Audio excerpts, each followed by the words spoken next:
Kia ora. Welcome back to this video on using the sine rule to find the measure of an unknown angle.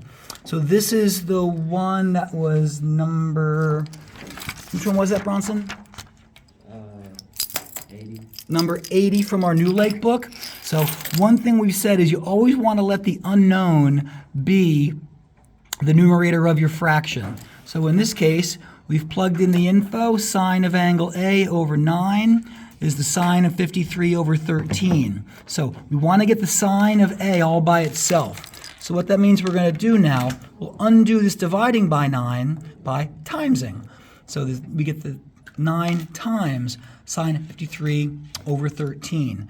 Now, we put 9 times sine 53 equals, divided by 13, and we get this big decimal. Now this number isn't the measure of the angle, but rather it is the sine of the angle.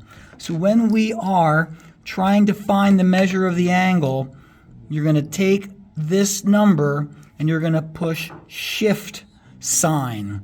By pushing shift sine, you will see sine to the -1.